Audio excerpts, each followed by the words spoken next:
4 government jobs, 1 official, 1 explosive question. Is this efficiency or unchecked power?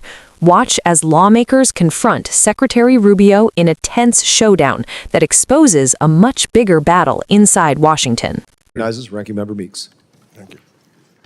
I'm trying to figure something out. I know you said you read a lot of cables every day, and I know that when you first got sworn in at your confirmation hearing, you stated that being the Secretary of State would be an extraordinary responsibility. Here we are 4 minutes later, but reading cables every day. How much time do you spend at the State Department? How much what? How much time? Do How I focused spend at the State Department? almost every day if I'm in the country. I travel a lot. It's part of the job. I agree. I understand. But now you have 4 jobs, don't you? Now you're not only the Secretary of State, you are also the acting USAID administrator. You're also the acting archivist. You're also the interim national security advisor. You cannot spend every day at the State Department and then neglect your other jobs that you have the responsibility to do. So how much time do you spend at the other jobs if you spend every day at the State Department? Well, now you know why I can't offer you 8 hours today to answer every question on this committee, which you were complaining about earlier. Look, here's the thing. All those jobs are being done. USAID largely has been folded into the... Do you want my answer? Do you want to... No, I just want to know this. Did you anticipate or did you want, when you were sworn in to be the Secretary of State, do you want to have the jobs of USAID administrator? No, I did not apply for those jobs. I was asked to serve in those roles, and I'm happy to do it. The archives are doing great. The USAID has been folded under state, so it's a sort of a duplicative role. And the National Security Advisor, which is on an interim basis, has tremendous overlap with what we're doing at the State Department. Well, then why not get rid of all of them and just put everything under you? Get rid of all those departments. If it's not crucial to have someone every day at as a National Security Advisor, you folded in USAID, you saying the archives is fine, get rid of them. Wouldn't that be then waste? Based upon how you have determined there's waste, based upon your testimony earlier, and some of these other departments, they were duplicative. So if it's duplicative, then get rid of them. Well, you would have to pass a law to do that if you want to combine those 4 offices in your reorg. Well, look, that hasn't stopped you in the past because the law requires you to consult with Congress on any proposed reorganization of USAID or the State Department. That hasn't happened. I agree. It should be the Congress's responsibility. Your staff claimed, quote, that you've extensively consulted Congress on your plan to fold USAID into state. But that did not happen. All we members have gotten was 1 hour of a meeting with Pete Morocco, who you later fired and who couldn't answer our most basic questions about the aid freeze. And you've ignored thus far. That's why I want to know about you've ignored nearly 20 letters from this committee seeking information about who, since you took office, as well as,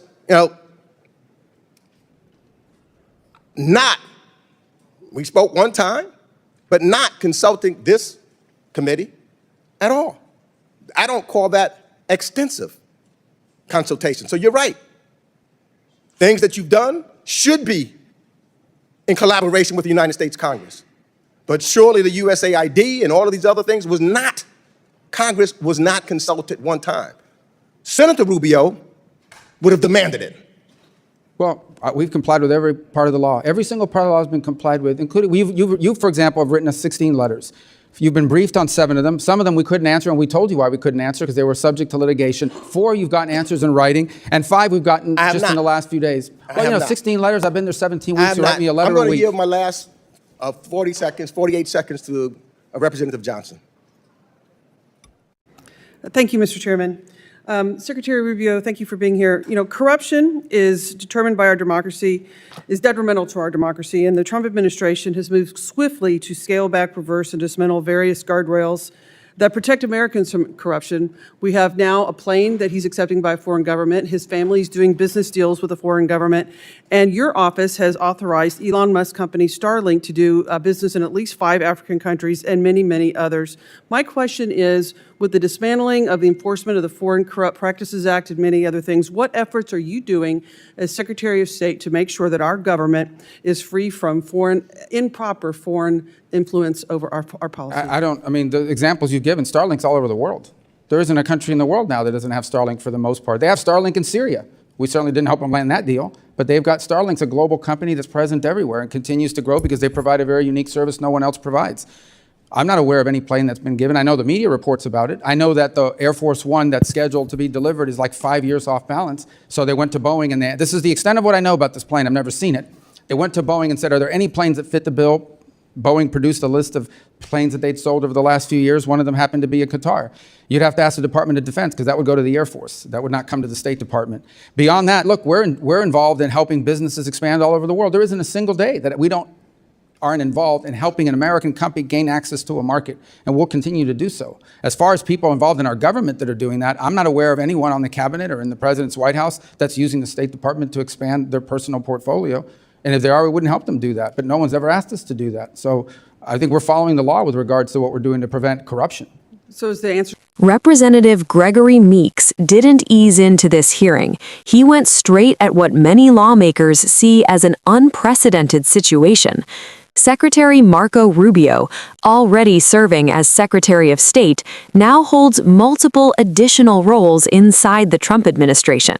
Meeks's central question was simple but explosive. How can one person effectively manage 4 major government positions at the same time without something being neglected?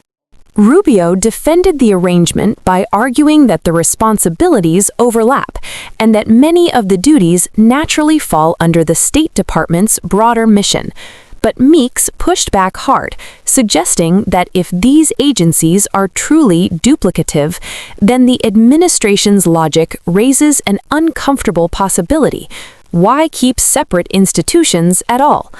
The exchange quickly turned from scheduling logistics into a deeper debate about the structure of executive power.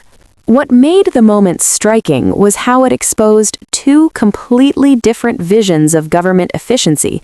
Rubio framed consolidation as practical governance, streamlining operations and improving coordination. Meeks, however, framed it as potential over-centralization, warning that concentrating authority in fewer hands risks weakening oversight and accountability built into democratic institutions. The tension escalated when Meeks accused the administration of bypassing Congress during major organizational changes, particularly involving USAID. Lawmakers argued that consultation with Congress isn't optional, it's required by law. Rubio countered that his department had complied and pointed to briefings and written responses, revealing a familiar Washington clash. One side sees transparency, the other sees avoidance. The hearing then widened beyond job titles into concerns about corruption safeguards and foreign influence.